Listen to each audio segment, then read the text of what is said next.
The Fire Within by Krista Lacey. We are now on page 286, The Spotting Game. Great, said Sophie. Let's all go. What? To the gardens, all of us. I promised Lucy ages ago. She'll be terribly upset if she knows we went and didn't invite her. But...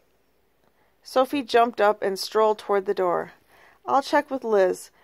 It'll be fun to go back and try to find Conker. That was what you had in mind, wasn't it?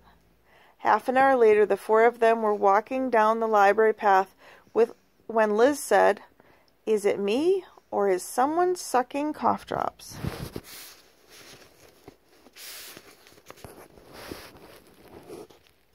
David's feeling a little under the weather, said Sophie. I've got a headache and a slight sore throat, he said.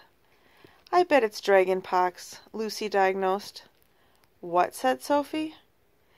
Our term for sneezes and sniffles, said Liz, casting a momentary glance at David. He sighed and looked away into the trees. Don't worry about him. I want to play a game. Lucy pulled a bag of mixed nuts from her pocket. It's called the spotting game, and these are the rules. The first person to see a squirrel is allowed to feed it a peanut. What if it's way up a tree? Said her mom. Mom, you wait till it comes down, of course. And if someone guesses at a place and a squirrel is there, they're allowed to feed it a... What are these knobby ones called? Walnuts, said Liz. Come on, hurry up. It's chilly standing around.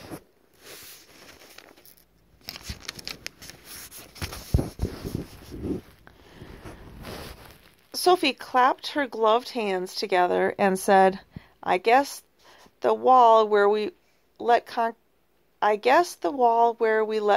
go. It's not your turn, Lucy frowned. I made up the game. I have to start. I guess the wall where we let Conker go.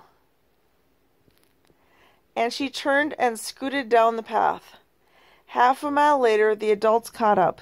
Lucy was sitting on the wall, idly swinging her feet. Any luck, asked Sophie. No, came the rather glum reply. I wouldn't have picked this spot if you hadn't said to.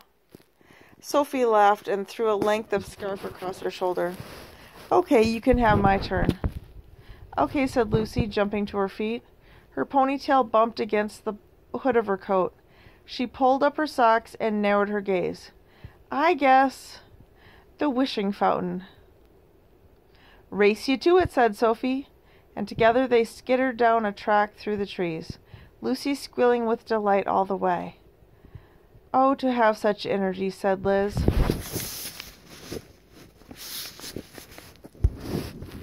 She looped her arm through David's and tugged him closer. How long have you had this throat infection? It's nothing. Don't fuss. I'm fine. Okay, but you're very quiet. It's almost as if you'd rather not be here. David shrugged and looked away. I feel a little weird coming back, that's all.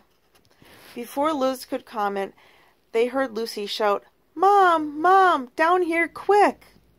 Sounds like she spotted one, David said. He uncoupled himself from Liz's arm, and hurried away before she could stop him. As it happened, Lucy had not seen a squirrel. She'd found a horse chestnut tree instead. When David arrived, he had to wade through a sea of chestnuts to reach her. Look, said Lucy, resting a spiky green shell in her palm. She put her thumbnail into a split and pried the shell open. A shiny brown nut gleamed out like a jewel. I'm going to feed this to Conker. He'll only spit it out if you do, said Sophie. I think chestnuts are poisonous to squirrels.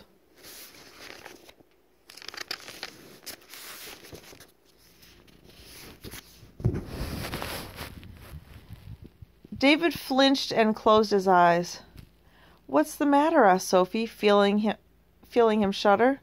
She removed a glove and pressed a hand against his brow. You're warm. I think you're running a temperature. Dragon pox makes you warm, said Lucy, and grumpy. doesn't it, Mom? I don't have dragon pox, David said.